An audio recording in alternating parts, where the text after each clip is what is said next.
데살로니가 전서 2장 6절에서 12절의 말씀입니다. 제가 봉독해 올리도록 하겠습니다. 우리는 또한 여러분에게서든 다른 사람에게서는 영광을 구한 일이 없습니다.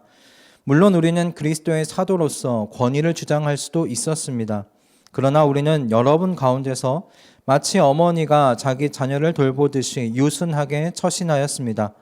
우리는 이처럼 여러분을 사모하여 여러분에게 하나님의 복음을 나누어 줄 뿐만 아니라 우리 목숨까지도 기쁘게 내줄 생각이었습니다. 그것은 여러분이 우리에게 사랑을 받는 사람이 되었기 때문입니다. 형제 자매 여러분은 아무에게도 폐를 끼치지 아니하려고 밤낮으로 일을 하면서 하나님의 복음을 여러분에게 전파하였습니다. 또 신도 여러분을 대할 때 우리가 얼마나 경건하고 올바르고 흠 잡을 데가 없이 처신하였는지는 여러분이 증언하고 또 하나님께서도 증언하십니다. 여러분이 아는 바와 같이 아버지가 자기 자녀에게 하듯이 우리는 여러분 하나하나를 대합니다. 우리는 여러분을 권면하고 격려하고 경고합니다마는 그것은 여러분을 부르셔서 당신의 나라와 영광에 이르게 하시는 하나님께 합당하게 살아가려는 것입니다. 아멘. 죄송합니다. 목에 이 감격에 겨워서 목이 잠겼습니다. 과거에 제가 보면서 제 눈에서 눈물 나게 했던 영상이 하나 있습니다. 영상 이름이 뭐냐면 다 보신 분들도 계실 것 같은데 세상에서 가장 어렵고 힘든 직업이라는 그런 영상이 있었습니다. 다음 아래와 같은 직무의 내용을 가지고 있는 그 직업이 무엇인지에 대해서 말하는 좀 인터뷰 형식의 영상이었어요. 그 직무가 어떠한 내용으로 있는지 말씀을 드려보겠습니다. 한번 이게 뭔가 한번 아시는 분들은 가만히 계시고 모르시는 분들은 맞춰보시기 바랍니다. 일하는 내내 거의 지속적으로 서 있어야 한다고 합니다. 거의 대부분 서 있거나 엎드려 있어야 한다고 해요. 그리고 일하는 시간은 일주일에, 놀라지 마십시오, 135시간이라고 합니다. 일주일에 135시간 그 이상이 될 수도 있습니다. 그런데 휴식 시간은 없습니다. 휴식 시간이 없는데 휴가도 없습니다. 크리스마스나 새해, 기타 휴일에는 할 일이 더 많아지는 직무예요.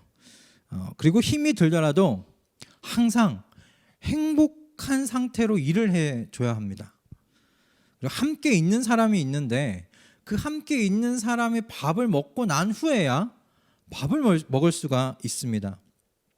게다가 함께 있는 사람이 위급한 상황에 놓여 있게 되면 때때로 내가 대신 생명을 바칠 각오도 가지고 있어야 하는 직무예요. 근데 이런 일을 하는데 여러분 급여가 없습니다. 이 직무를 현재 수많은 사람들이 수행하고 있다고 해요. 여러분 이 직무를 수행하고 있는 이 사람들은 누굴까요? 네, 주부 비슷했는데 이 세상의 어머니들이 이 직무에 해당한다고 합니다. 세계 그 유명 카드 회사인 홀마크라는 곳에서 그 엄마의 날을 기념해서 찍은 마케팅 캠페인 영상의 하나였어요. 이 영상 우연히 이렇게 유튜브에서 보면서 제가 눈에서 눈물이 나더라고요. 그때가 또 마침 우연찮게 제 아들이 태어나고 본 영상이기도 했어요. 제 아들이 태어나고 이 영상을 봤어요. 얼마나 이게 공감이 갔는지 몰라요. 아들을 케어하고 있는 아내의 모습이 꼭 이런 모습이에요. 진짜 이 친구가 밥을 먹어야 제 아내가 밥을 먹고 정말 일주일 157시간 정말 그 이상을 일을 하는 것을 보게 돼요. 그렇게 아들을 케어하는 아내의 모습이 이렇게 오버랩이 되면서 진짜 엄마들이 다 이렇게 섬겨주셨겠구나 생각이 들었어요. 저희 어머니가 생각이 나더라고요. 뭐 이렇게 얘기하면 저는 제 아들을 키우는데 아무것도 하지 않았는가? 아니에요. 저도 쉬는 날에는 같이 했습니다. 신뢰할 수 없는 저의 기억으로는 그래요. 이 영상을 봤던 기억이 떠올랐던 이유가 오늘 이 본문에서 사도 바울 일행이 이 데살로니가에서 체류하는 동안에 데살로니가 안에 있는 성도들을 어떻게 섬겼는지에 대한 이 사도 바울의 고백 때문입니다. 그는 7절에서 이렇게 이야기를 하고 있어요. 우리는 여러분 가운데서 마치 어머니가 자기 자녀를 돌보듯이 유순하게 처신하였습니다. 부드럽게 대했습니다. 그렇게 이야기를 하고 있는 거예요. 근데 이 유순하게를 좀 다르게 해석할 수도 있어요. 성경의 어떤 다른 그 필사된 상황에서는 어떤 사본에서 이 영어 n에 해당하는 헬라어 단어가 첨가가 되면 이 단어가 조금 달라져요. 뜻이 어떤 뜻으로 달라지냐면 그 유아, 어린이, 뭔가 순진무구한이라는 단어로 바뀌어요. 그런 의미를 가지는 단어가 사용되어질 때 이 문맥상 여기는 이렇게 해석할 수가 있습니다. 어린 아이들처럼 단순하고 순진무구하게 그들 사이에서 처신했다라는 거예요. 데살로니가 교회 성도들 사이에서요. 그러니까 여기서 이게 순진무구하게 처신했다라는 의미가 어떤 의미냐면 앞에 이어지는 내용을 따라 생각해 볼 때 탐심 없이 순수한 동기로 내가 데살로니가에 있는 당신들을 섬겼다라는 의미를 가지고 있어요. 그러니까 어떤 어머니가 젖을 물리면서 이 아이가 커서 훗날 나에게 효도하겠지, 이 아이가 훗날에 물질적으로 날 잘 봉양할 거야 라고 생각하면서 젖을 물리는 어머니가 어디 있겠어요. 아이가 울면 본능적으로 젖을 물리는 거죠. 그러니까 순수한 동기로 나도 당신들을 섬겼습니다 라는 그런 의미를 가지게 돼요. 저는 이쪽 해석에 좀 더 무게를 두는 편입니다. 그러면 사도 바울은 데살로니가에 있는 성도들을 이처럼 섬겼다라고 이야기를 하고 있는 거예요. 그들의 수준으로 낮아져서 탐심 없이 그들의 영혼들을 위해서 순수한 동기로 난 당신들을 섬겼다라고 이야기를 하는 겁니다. 이들은 정말 진심으로 자신들의 목숨까지도 기쁘게 내줄 생각으로 데살로니가 교회의 성도들을 섬겼다는 이야기예요. 그거를 이 편지를 이렇게 쓰고 있다는 건 무엇입니까? 데살로니가 교회의 그 성도들도, 이 편지를 받아 읽고 있는 성도들도 그래, 그때 내게 복음을 줬다는 그 바울의 일행이 정말 이처럼 섬겼지. 아무런 탐심 없이 순수하게 우리들 사이에서 함께 지내면서 함께 일을 하면서 아무런 돈도 받지 아니하고 밤낮으로 우리에게 하나님 나라의 그 복음을 전해줬었지 라는 기억을 되새기는 것이죠. 그런 사도 바울 일행의 모습이 이 편지를 읽는 동안 떠올랐을 거예요. 사도 바울 일행이 이 하나님의 복음을 데살로니가 교회 사람들에게 전달되는 데 있어서 정말 이 복음이 조금이라도 흠집 나지 않도록 정말 그 있는 그대로 전달되게 하기 위해서 이 사람들이 10절과 같이 행했어요. 경건하고 올바르고 흠잡을 데 없이 그들 사이에서 처신했다고 10절에 기록하고 있습니다. 그리고 때로는 그 복음이 온전하게 전달되기 위해서 아버지와 같이 권면하고 격려하고 경고하기도 했다라고 사도 바울이 이야기를 하고 있어요. 11절의 말씀에서요. 그러니까 즉 어머니 같은 모습도 있지만 이 양육하는 데 있어서 아버지와 같은 모습으로 이들 한 명 한 명을 양육했다라는 것을 오늘 이 사도 바울이 본문 속에서 이야기를 하고 있어요. 한 명 한 명 양육했다.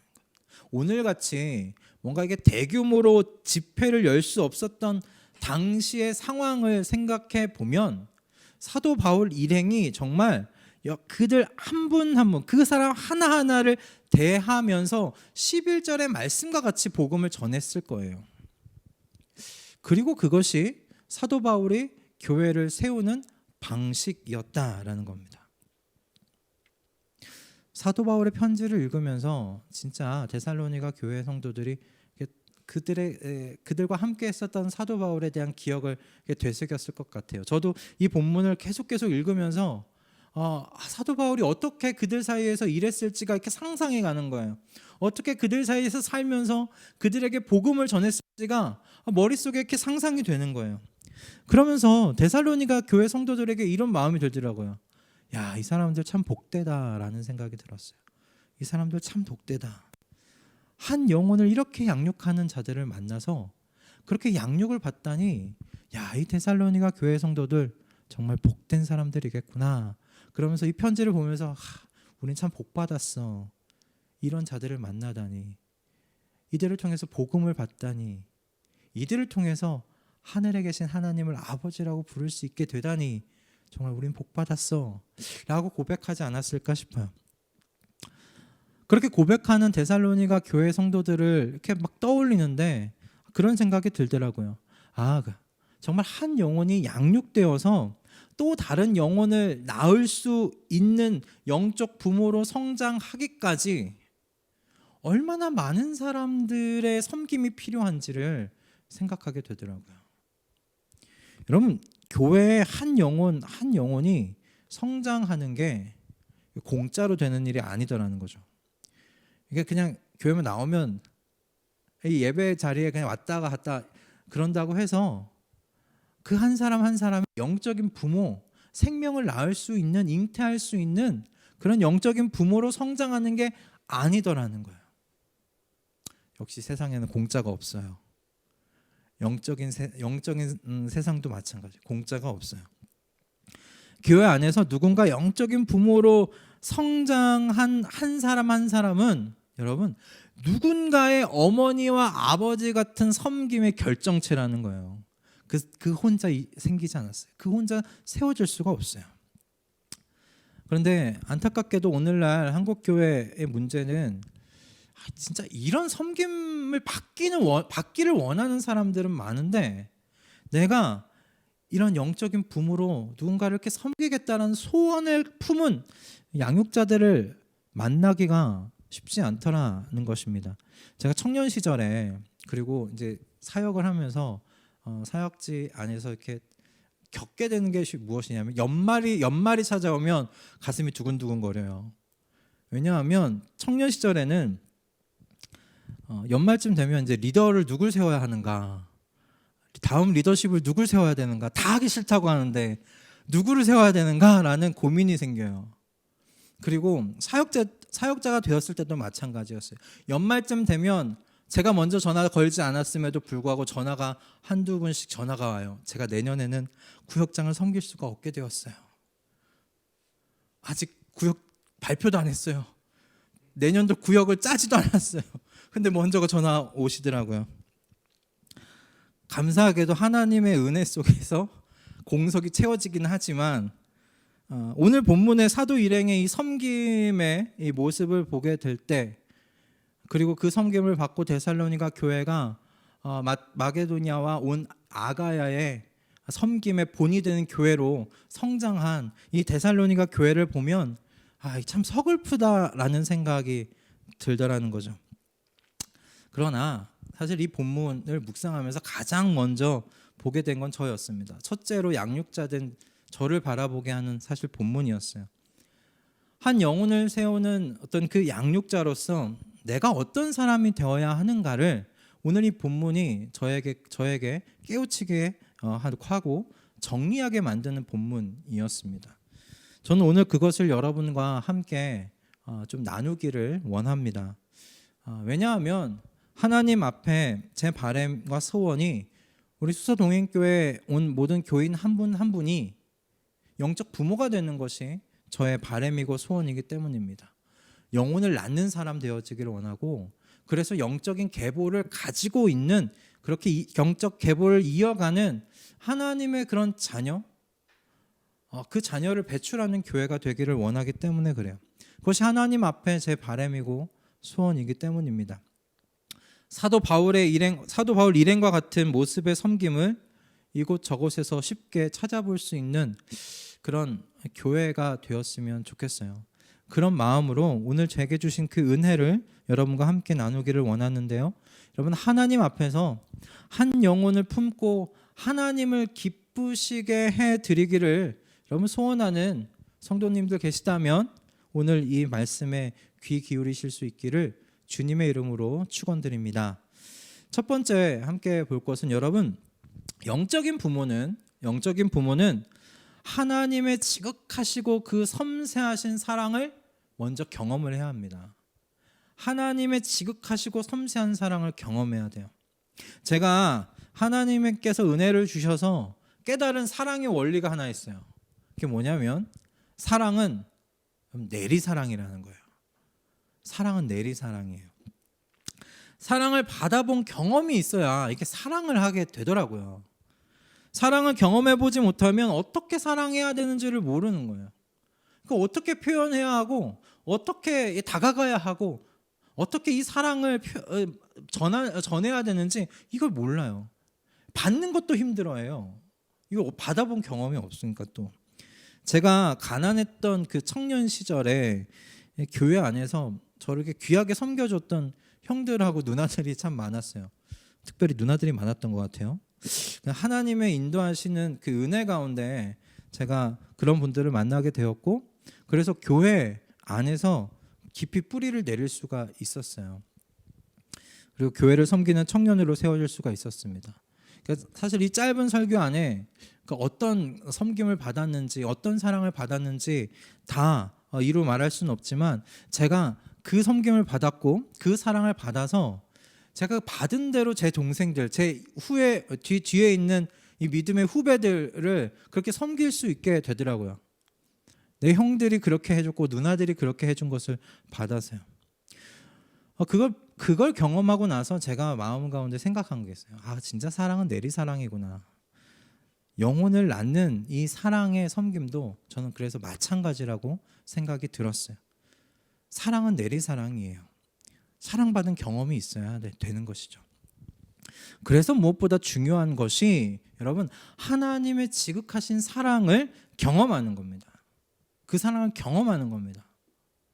오늘 본문에 나오는 이 사도 바울의 섬김의 모습들은 사실 묵상해 보니 이게 모두가 다 제 인생에 베푸신 하나님의 그 사랑의 모습이더라고요. 하나님께서 이 땅 가운데 종의 모습을 가지시고 내려오셨어요. 그래서 우리와 함께 사시면서 순환과 모욕과 고통을 당하셨어요. 그리고 마침내 십자가에 달려 죽기까지 하셨습니다. 그리고 죽으심으로써 무엇을 말씀하셨는가? 너희들의 죄가 다 용서받았다. 너의 죄가 용서함을 받았다 말씀하세요. 그런데 그 하나님께서 내게 요구하시는 게 무엇인가? 내게 요구하시는 게 별로 없더라고요. 딱 하나. 제 마음을 요구하시더라고요. 제 마음을 요구하세요. 창조주가 피조물이 되어 피조물과 함께 살다가 피조물에게 고통당하시다 죽으셨는데, 그 창조주께서 요구하시는 것이 무엇이냐면 피조물에게 난 너의 마음을 요한다. 난 너가 마음을 주었으면 좋겠다 말씀하시는 거예요. 하나님께서 하나님으로 계실 수 있는 그 마음의 자리를 그거 하나 요구하시더라고요. 하나님께서 저에게 내가 너에게 이러한 것을 줬어. 너가 그럼 값을 치러. 그랬으면 저는 평생 노예처럼 살았어야 했을 겁니다. 그 값을 치르느라 마음 가운데 어떤 자유도 누리지 못하고 살았을 겁니다. 근데 그 하나님께서 우리에게 요구하시는 건 딱 한 가지예요. 값을 치르라고 하지 않으세요. 내가 하나님으로 있을 수 있는 그 마음의 자리를 달라고 말씀하십니다. 그분의 죽으심으로 우리와 하나님은 거래하지 않으세요. 그게 지금 사도 바울이 이야기하고 있는 것이잖아요. 내가 당신들 사이에서 어린아이와 같이 순진하게 아무런 탐심 없이 당신들 사이에 있었습니다. 당신들에게 폐를 끼치지 않기 위해서 밤낮으로 수고하면서 내가 일을 했습니다. 사도 바울이 그 이야기를 하고 있잖아요. 복음을 전했지만 그 복음에 대한 값을 나는 원하지 않는다는 거예요. 그들의 마음 가운데 복음이 자리 잡기만 하면 된다고 사도 바울이 그렇게 순수한 마음의 동기로 그들 사이에 들어가 살았다고 이야기를 하는 겁니다. 여러분, 하나님께서 또한 저와 여러분을 얼마나 세심하게 사랑하시는지 모릅니다. 저를 다루시는 것과 여러분을 다루시는 게 똑같습니까? 아니요. 달라요. 저를 다루시는 것과 여러분 각자를 다루시는 방법, 스케줄, 모든 섭리 다 다릅니다. 그 인생, 우리의 인생 속에 하나님께서 그렇게 다르게 찾아오셔서 그 하나님이 우리를 기다려 주시더라고요. 끝끝내 기다려 주세요. 나를 만들어 가시기 위해서 끝끝내 기다리시면서 참아주세요. 인내해 주세요.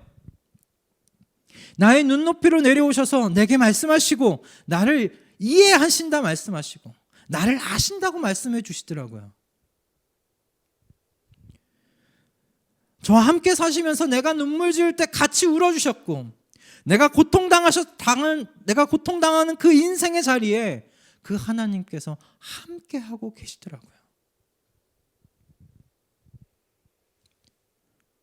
제 성품에 맞춰서 하나님께서 역사해 주셨어요. 제 성품에 맞춰서 역사해 주셨어요. 여러분, 창조주가 무슨 피조물 눈치를 보는 것도 아니고 창조주께서 피조물의 성품에 맞춰서 일하실 필요가 어디 있어요. 이거 해 하면 해야죠. 그런데 우리의 처지에 맞게, 우리의 성품에 맞게 그 창조주께서 우리에 맞춰서 그 사랑을 표현하시더라고요. 그래서 결국에는 그 사랑에 굴복하게 만드세요. 그래서 제 입술로 이렇게 고백하게 되는 겁니다. 주님, 제가 이 지극하신 만유의 주제로부터 사랑받는 존재가 되었군요. 라고 고백하게 만드시는 거예요. 내가 사랑을 받는데 어떤 자에게서 사랑을 받는가? 만유의 주제이신 그분으로부터 사랑받고 있는 자라는 거예요. 저와 여러분은 만유의 주제이신 그 여호와 하나님으로부터 지금 사랑받고 있는 존재들입니다. 이 사랑을 여러분 각자 근데 경험하는 깊이가 다른 거예요. 이 사랑을 여러분이 더 깊이 경험하실 수 있기를 바랍니다. 여러분, 양육자의 그 하나님의 사랑을 경험하는 깊이가 다른 만큼 헌신과 섬김의 깊이도 다를 수밖에 없어요.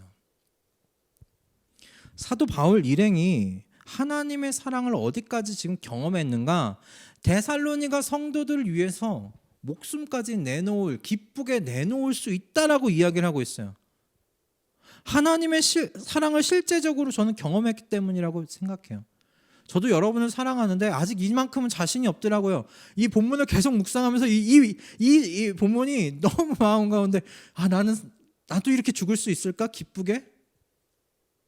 나와 함께하고 있는 이들과 내가 정말 기쁨으로 이들 안에 목숨을 내놓으면서 그렇게 있을 수 있을까? 여러분, 누군가를 위해서 목숨을 내준다는 거 결코 쉬운 일 아니잖아요. 여러분, 그리고 사도 바울 일행이 데살로니가 그 지역에 뭐 1년, 2년, 10년 이렇게 머물렀던 거 아니에요. 길어야 3개월 머물렀어요. 길어야 3개월 머물렀던 그곳에서 만난 사람들을 위해서 내가 기쁘게 목숨까지 내놓을 준비가 돼 있다라고 고백한 것, 저는 이거 밑발린 소리라고 생각하지 않거든요. 그들의 진심이라고 생각해요. 저는 이건 인간적인 사랑으로는 불가능한 사랑의 모습이라고 생각합니다.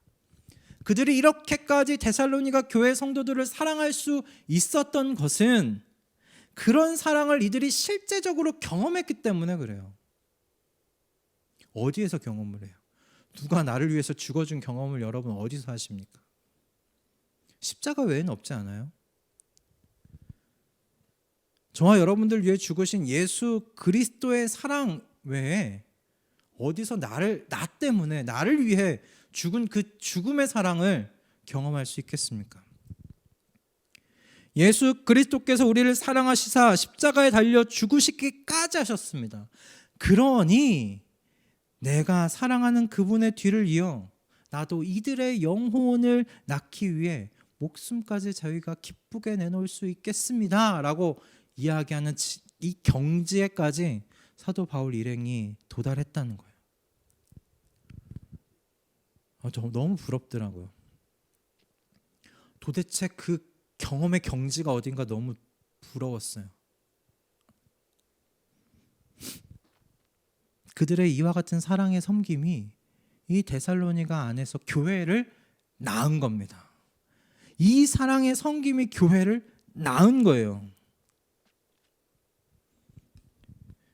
여러분, 하나님의 여러분을 향한 그 지극하신 사랑을 더 깊이 경험하실 수 있기를 주님의 이름으로 축복합니다.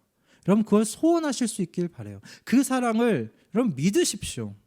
만유의 주제이신 하나님께서 여러분을 지극하게 사랑하고 계십니다. 그것을 믿으시고 그 사랑을 깊이 체험하고 경험하기를 열망하실 수 있기를 주님의 이름으로 축복드립니다. 여러분, 그 사랑이 정말 의심스럽거든, 나를 사랑하는 게 맞으신가 의심스럽거든, 눈을 들어서 십자가를 묵상하십시오. 묵상하십시오. 그 십자가를 통해 여러분에게 말씀해 오시는 이 세상의 어떤 피조물도 예수 그리스도 안에 있는 하나님의 사랑 안에서 우리를 끊을 수 없다라고 말씀해 오시는 그 하나님을 경험하실 수 있기를 주님의 이름으로 축복합니다.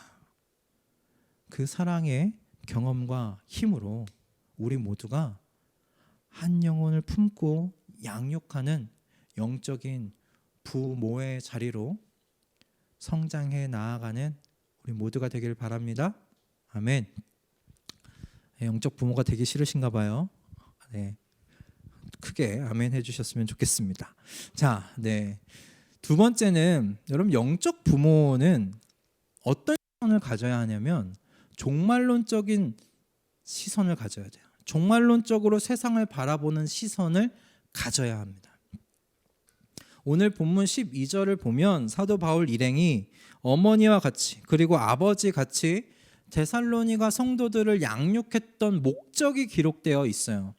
12절에 사도 바울 일행이 데살로니가 성도들을 양육하면서 가지고 있던 그들의 시선이 나타나는데, 그들은 자신들을 통해 데살로니가 성도들에게 하시는 하나님의 사역을 이렇게 표현합니다.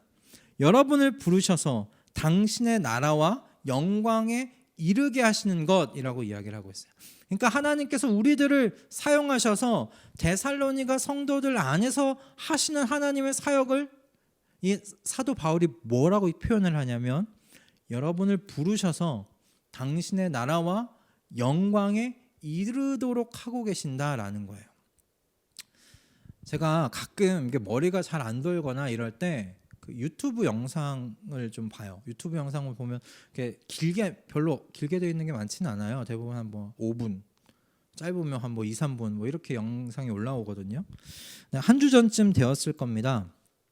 그 유재석 씨가 진행하는 유퀴즈라는 그런 프로그램에 그 박진영 씨가 나왔던 짧은 영상이 올라와 있어서 한번 봤어요.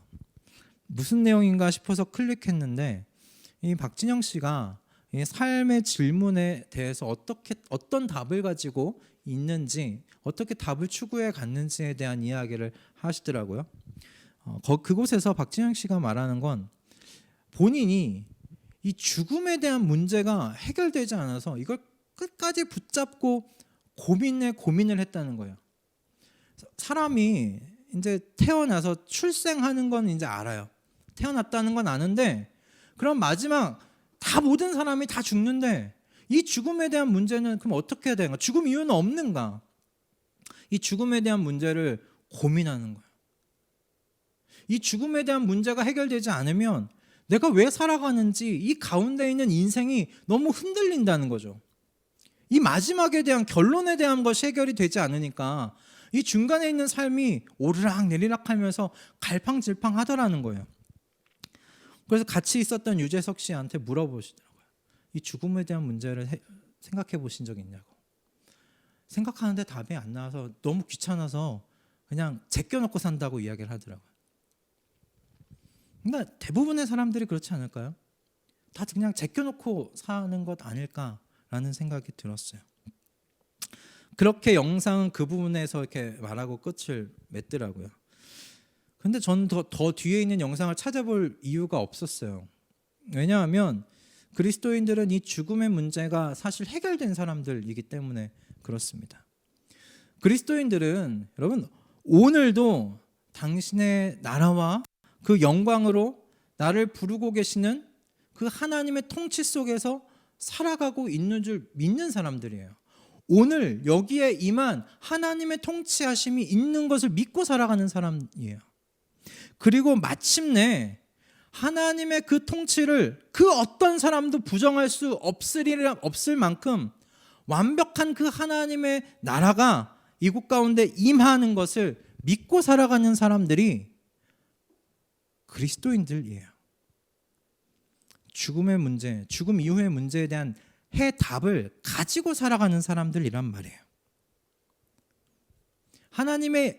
하나님께서 우리에게 이 약속을 주셨으니 하나님께서 분명히 이 약속을 신실하게 지키실 것을 믿고 우린 다시 완벽하게 임하실 그 하나님의 나라를 기대하면서 지금 이곳에서 살아가고 있는 사람들이란 말이에요. 여러분, 사도 바울의 일행이 이 죽음의 문제를 해결하지 못하고 하나님의 여러분 통치 밖에서 살아가고 있는 사람들을 향한 이 애끓는 긍휼을 갖고 있었던 거예요. 사도 바울 일행은 이 죽음 이후에 대한 이 문제에 대한 시선을 가지고 있어요. 답을 가지고 있어요. 그런데 이 문제를 해결하지 못하고 하나님의 다스림 밖에서 살아가는 사람들이 눈에 보이더라는 거예요. 그래서 이 사람들을 하나님의 다스림 안으로 인도하기 위해서 좀 더 강하게 표현하면 하나님의 진노의 마지막 날을 이들에게 피하게 하기 위하여 그들에게 모든 노력을 했다라는 것입니다. 여러분, 영적 부모에겐 이렇게 세상을 바라보는 시선이 필요하다는 거예요. 하나님의 통치를 부정하는 사람들, 결국 그 사람들이 분리될 그 마지막 날을 향해 이 세상의 역사가 흘러가고 있다라는 종말론적인 시선을 가지고 있어야 한다는 것입니다. 그리고 더불어서 지금 바로 여기에 그 하나님의 통치가 임하였고 모두가 부정할 수 없는 그 하나님의 통치가 마침내 임할 거라는 것을 믿고 사는 그 시선으로 세상을 바라봐야 한다는 것입니다. 그 시선이 없으면 여러분, 세상에 있는 사람이 불쌍하지 않아요. 그들에게 복음을 굳이 전할 필요가 없어요. 우리가 그 시선이 있기 때문에 긍휼함을 갖게 되는 거예요. 어떻게든 그들 사이에서 복음이 그들에게 전달될 수 있도록 애쓰게 되는 거예요. 그러니 사도 바울이 그들 사이에 살면서 내가 흠없고 거룩하게 그들 사이에 있기를 애썼다라고 이야기를 하게 되는 것이죠. 여러분, 근데 이게 너무 어렵다는 거 알아요. 우리가 사는 이 바쁘게 돌아가는 이 세상 속에서 무엇보다도 바로 지금 내 자신의 욕망을 채우면서 살아가라는 그 메시지의 그 홍수 속에서 우리가 살아가고 있잖아요. 그러다 보면 이 종말론적인 시선을 잃기 너무 쉬워요. 되게 지금이 중요한 거예요. 앞으로 죽음 이후가 보이는 게 아니라 그냥 내 바로 지금이 중요한 거예요. 내 지금의 욕망에 충실하게 살아가는 게 중요한 거예요. 그렇게 살면 어떻게 되는가? 흘러가는 대로 살게 돼요. 그냥 흘러가는 대로 살게 돼요. 본능이 나를 이끄는 대로 살게 돼요. 그냥 뒤에서 뭔가 떠미는 대로 살아가게 되는 거예요. 그러므로 여러분, 영적인 부모가 되기를 바라시는 여러분, 기도하시기 바랍니다. 하나님의 통치가 시작되었고 마침내 하나님께서는 그 하나님이 다스리시는 나라를 이끌고 이곳 가운데 오시겠다는 그 약속을 이루실 것임을 여러분 기도하심으로 매일 매순간 바라보실 수 있기를 주님의 이름으로 축원드립니다. 그래야 애타는 마음으로 영혼을 바라볼 수가 있어요. 정말 복음이 필요한 이 세상 가운데 복음이 필요하다는 것을 그 마음을 잃지 않을 수가 있어요. 마침내 오실 하나님께서 영혼을 품고서 잉태하면 낳는 모든 영적인 부모의 수고를 전 마침내 아신다라고 말씀해 주실 것 같아요. 야, 애썼다 하면서 우리의 등을 이렇게 토닥여 주시지 않을까 하는 생각이 들더라고요. 우리는 다 마침내 그 하나님 앞에 설 것을 믿는 사람들 있잖아요. 그 앞에 섰을 때 하나님, 제가 영혼을 낳다가 왔습니다. 영혼을 낳다가 왔습니다. 영혼을 섬기다 왔습니다. 그렇게 하나님 앞에 나아갈 수 있는 우리로 준비되었으면 좋겠어요. 그리고 그런 우리들의 등을 하나님께서 툭툭 수고했다, 착하고 충성된 종아, 그 말씀해 주실 그 한마디면 평생에 가졌던 그 모든 수고가 눈 녹듯이 사라질 것 같아요. 이분이 알아주시는구나, 내 등을 토닥여 주시는구나. 여러분, 그런 우리 모두가 되실 수 있기를 바랍니다. 영적 부모가 되시기를 소원하는 우리 성도들 다 되실 수 있기를 주님의 이름으로 축복드립니다. 아멘. 우리 마지막으로 영적 부모의 여러분 양육 목적이 무엇인가? 하나님께 합당하게 살아가게 하는 것임을 여러분 잊지 마실 수 있기를 바라요. 하나님께 합당하게 살아가게 하는 것, 그것이 영적 부모의 양육의 목적입니다. 왜 여기서 합당히로 번역된 단어가 악시오스라는 여러분 단어인데, 이게 어떠한 사실에 부합하게라는 그런 의미를 갖고 있어요. 그래서 이 원어적인 의미에서, 이 절에서의 의미가 우리를 부르신 하나님의 뜻에서 벗어나 좌우로 치우치지 않는 삶, 그걸 이야기하는 거예요.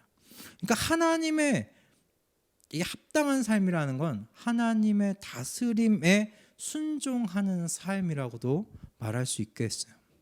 하나님의 다스림에 순종하는 삶. 여러분, 이게 양육의 목적이에요. 영적 부모가 양육하는 목적이라고요. 여러분, 교회 안에서 하나님의 이 다스림에 순종하는 삶은 피하면서 하나님의 은혜는 누리고 싶은 사람들이 얼마나 많은지 모르겠어요. 수많은 세미나와 치유 집회를 보면 많은 사람들이 있어요. 그런데 그 사람들 중에 정말 많은 수가 세미나를 전전해요. 치유 집회를 전전해요. 그곳에서 마음 평안을 얻기도 하고 육신의 문제가 해결받기도 한다는 거예요. 근데 그건 하나님의 은혜가 있기 때문에 그렇죠. 하나님의 은혜 주시니까 그렇습니다. 그러나 하나님께서 다스리시는 그 다스림에 순종하는 삶이 나타나지 않으니 거듭거듭 문제가 생기는 거예요. 삶 가운데 이 문제가 해결되지 않으니까 세미나를 전전하는 거예요. 그때는 좋았는데 며칠 지나 또다시 똑같은 삶의 문제가 드러나더라는 거죠. 요한복음 5장을 보면 그 베데스다 연못에 38년 된 병자를 치유하시는 이야기가 기록되어 있어요. 예수님께서 그 은혜 가운데 수많은 병자 속에 38년 된 병자만 치유하시고 사라진 이야기입니다. 왜 그가 선택받아서 치유됐는지 그 이유에 대한 설명이 없어요. 그건 그냥 하나님의 주권적인 은혜라고밖에 우리는 설명할 수가 없어요. 문제는 후에 이 병자가 38년 동안 병자였으니 성전을 가보지 못했을 거 아니에요. 그러니까 몸이 나아서 성전회를 갔어요. 성전에 가서 예수님을 만난 겁니다. 근데 예수님께서 이 병자를 보시고 이와 같이 말씀하셨어요. 보아라, 내가 말끔히 나았다. 다시는 죄를 짓지 말아라. 그리하여 더 나쁜 일이 너에게 생기지 않도록 하여라 라고 말씀하셨어요. 이 말씀만으로는 이 38년 된 병자가 그 전에 걸렸던 병이 죄 때문이라고 우리가 확실하게 말할 수는 없어요. 명확하게 단정지어서 말할 수는 없지만 확실한 것은 예수님께서 병치유와 하나님께 합당하게 사는 삶, 이것을 연결하고 있다는 것은 확실해요. 내가 말끔히 나았다. 병치유에 대한 말씀이에요. 그리고 다시는 죄를 짓지 말아라. 뭐예요? 하나님의 다스림에 순종하면서 살아가라는 말씀이죠. 그러니까 이 병치유와 무엇을 연결하여 말씀하시는가? 하나님께 순종하는 삶, 하나님의 다스림에 순종하는 삶을 연결짓고 있다는 거예요. 여러분, 영적 부모의 목적은 영적 자녀들의 마음을 위로해 주는 것이 목적이 아니에요. 그들의 귀를 즐겁게 만들어주는 것이 목적이 아니에요. 그들의 마음에 어떤 막연한 소망을 심어주는 게 목적이 아니에요. 낙천적으로 세상을 바라볼 수 있도록 만들어주는 것이 목적이 아니에요. 모든 영적 부모의 목적은 영적인 자녀가 하나님의 다스림에 순종하여 살도록 인도하는 것이 목적이란 말이에요. 그래서 무엇인가? 그래서 때로는 아버지와 같이 경고도 할 줄 알아야 되는 거예요. 아버지와 같이 경고도 할 줄 알아야 돼요. 어머니와 같은 모습으로 세심하게 사랑하는 것만 있어서는 안 돼요. 아버지와 같이 경고하는 말도 할 줄 알아야 된다는 거예요. 그런 면에서 오늘 교회 안에서 사실 치리라는 것이 사라지는 것이 저는 위험한 현상이라고 생각합니다. 다시는 죄를 짓지 말라고 엄중하게 경고하셨던 이 예수님의 모습을 따라 사실 교회도 교회 안에서 죄를 짓는 이들을 불러내어 하나님이 다스리심에 순종하며 살도록 경고하는 것이 마땅히 필요하다고 생각합니다. 그건 필수적인 모습이에요. 어머니와 같이 세심하게 사랑하고 보듬어 주는 모습만 가지고 있어서는 안 된단 말이에요. 그러므로 영적 자녀들을 품고 낳을 때 나를 부르신 하나님께서 우선이 되어 담대하게 경고할 것은 경고할 수 있는 영적인 부모들이 되어야 합니다. 영적인 부모가 됐을 때 함께 내가 양육하는 이 영적 자녀가 너무 마음에 걸려서 이 마음 아파할까 봐, 이렇게 이야기하면 힘들어할까 봐 경고의 말을 못하는 경우가 생기는 거예요. 아니요. 영적 자녀, 영적인 부모들은 누구를 먼저 봐야 되는가? 하나님을 먼저 보셔야 돼요. 하나님을 먼저 보시고 하나님이 우선이 되어 담대하게 경고할 것은 경고하는 영적 부모가 되어야 할 줄로 믿습니다. 그래서 영적인 그 양육의 종착역이 하나님께 합당하게 사는 삶으로 인도하실 수 있는 우리 모두가 되기를 주님의 이름으로 축복합니다. 말씀을 정리하겠습니다. 우리가 지난 2주 동안 사실 다음과 같은 말씀으로 이야기를 나눴어요. 우리가 영적 자녀를 낳는 영적 부모가 되어서 영적 계보를 이어가는 사람들로 우리가 부름을 받았다는 이야기였습니다. 그리고 영적 자녀를 낳는 데 있어서 중요한 것이 무엇인가? 지난주에 우리가 함께 나누었던 것, 우리가 받은 말씀 그대로를 전해야 한다는 것이었어요. 그리고 오늘 사도 바울 일행이 받은 그대로의 복음을 가지고 어떻게 데살로니가 교회 성도들을 섬겼는가, 어떻게 방해와 유혹을 극복할 수 있었는가, 오늘 영적 부모에게 필요한 3가지를 함께 나누었습니다. 첫째가 하나님의 지극하신 사랑을 우리가 경험해야 된다는 것이었어요. 그리고 2번째가 우리 영적 부모들은 종말론적인 시선을 가져야 한다는 것이었습니다. 종말론적으로 이 세상을 바라보지 않고서는 하나님의 다스림 밖에 있는 사람들을 긍휼히 여길 수 있는 마음 갖기가 힘들다는 거예요. 이 복음을 그대로 전하고자 하는 애끓는 마음으로 이들 사이에서 거룩하게 조심스럽게 살아갈 수 없다는 말이에요. 그래서 우리가 종말론적인 시선을 가져야 된다는 것이었어요. 그리고 마지막으로 영적 부모의 양육의 목적은 모든 영적 자녀가 하나님께 합당한 삶을 살도록 인도하는 것이었습니다. 하나님께서 다스리실 때 그 다스림에 순종하는 삶을 사는 사람들, 그 사람들로 양육하는 것이 여러분 모든 영적 부모의 목적이 됨을 오늘 이 본문을 통해서 함께 나누었습니다. 여러분, 예수님의 본을 따라서 우리의 목적지가 정말 하나님께 합당한 삶이 되실 수 있도록 인도하는 우리 모든 영적인 부모들이 다 되실 수 있기를, 그렇게 성장하는 우리 모두가 될 수 있기를 주님의 이름으로 축복드립니다.